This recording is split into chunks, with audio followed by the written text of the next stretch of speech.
now to the main event in 3.3, day 2. The main event is graphing log functions by hand. We're going to do some of this today. We're going to do some of it tomorrow. So you will see this again if it doesn't completely click right now. But graphing by hand, I want you to follow three important steps. First of all is to find the vertical asymptote each and every time. I told you before that for our basic graphs, our vertical asymptote is always at x equals 0. Remember that when you state a vertical asymptote, or horizontal for that matter, you need to state it in equation form. So you'll notice I put x equals 0 for both of those, not just 0. That is not correct to just say 0. Second thing is you're going to convert to exponential form. We'll take a look at that when we have an example. And then finally, to make an XY table, get at least a couple of points. We're going to choose Y first. That's an important thing when making this XY table, and you'll see why in a little bit. But I'm looking for a minimum of 2 points whenever you are finding this XY table so that we can see some sort of a shape to it. Then the other thing that we have to keep in mind is that the graphs of natural log and common log look kind of like this, and so we're going to have that in mind as a way to help us sketch the graphs that we're looking for in the end. All right, so this looks a lot like the page I just had down there, except now we have a specific example. So it's log base 10. It is related to this common log. One way we could do this problem is we could just take the shifts that are going on right here. We could say left 1 and up 3. We could just shift these points, and that would be a legitimate way to graph this function by hand, having known this graph already here.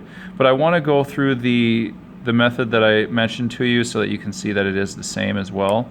So we're going to start by first of all finding the vertical asymptote. Now that has everything to do with the transformation in here. It was x plus 1, so that goes to the left 1, meaning that our new vertical asymptote will be right back here. And so that is going to be x equals -1. That is the first thing you should start off with, because that gives you kind of a wall as far as where you stop on this problem. You're not going to go past that wall. That is the vertical asymptote. The next thing then is to convert to exponential form. Now I think it's a really helpful thing to have that little base in there. So if I have this, I'm going to rewrite it as log base 10 x plus 1 and then plus 3. Now I want to convert this to exponential form, which means some base raised to some exponent equals some result. Now that only works if I just have those three positions, if I had base, exponent, and result, but I've got this positive 3 hanging around there. That's a pesky thing to deal with. So what I'm going to first do is get rid of it. I'm going to subtract it to the other side, make this side y minus 3, and then we've got the 3 positions that we're hoping for, because now you can take the left-hand side as all being one big chunk. So I'm going to have a base, that's 10. My exponent is the other side, that's y minus 3. Put that all in the exponent, and then that's equal to x plus 1. So that's our exponential form, and you can leave it like that, although I do prefer to get just x by itself. So what I'm going to do in this one is I'm going to subtract 1 from both sides, meaning then that x is going to be equal to 10 to the y minus 3 minus 1. So this is the form of the equation that I'd like to see, because now I can do this. I can plug stuff in here and actually get something out, more so than what you see up here. This seems like kind of a mystery to a lot of us, is like, okay, it's log something, magic that goes into it. It's not, it's just this in a different form.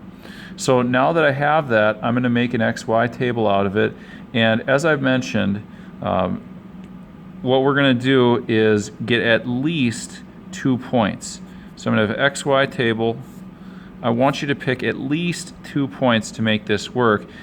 I would go with the ones that are easiest to work with. Now, I do mention that we're going to choose y first when we do this table because we want to make this as easy as possible. Now, I tend to think that the easiest numbers in the world to work with are 0 and 1, especially when we're talking exponents.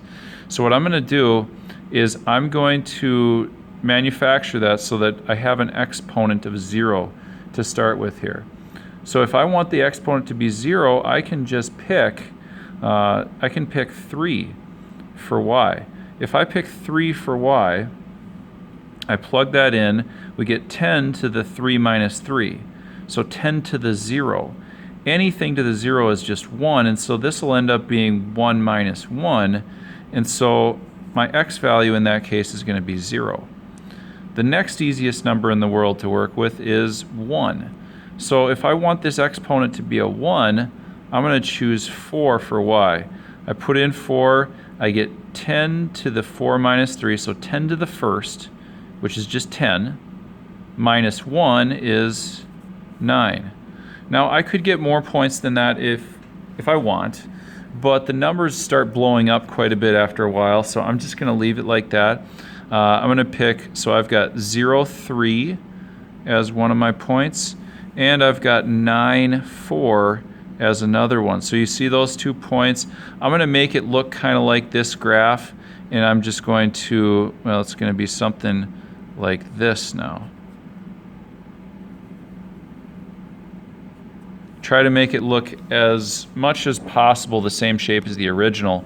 But notice here too that that's essentially the transformations that I would have started with. Remember that I said it was left 1 and up 3. Well, that's just what I did with each one of those points. So that would probably be a quicker method if I had this graph sitting in front of me. If I don't have this graph sitting in front of me, then the by hand method is a good way to go. I would like everybody to know this method. This is the kind of thing that I'm going to be looking for on the test because the base can change. I mean, the base is 10 here, but we could have a base of 3, 4, 5, whatever it might be. And so the method here will help you on future graphs.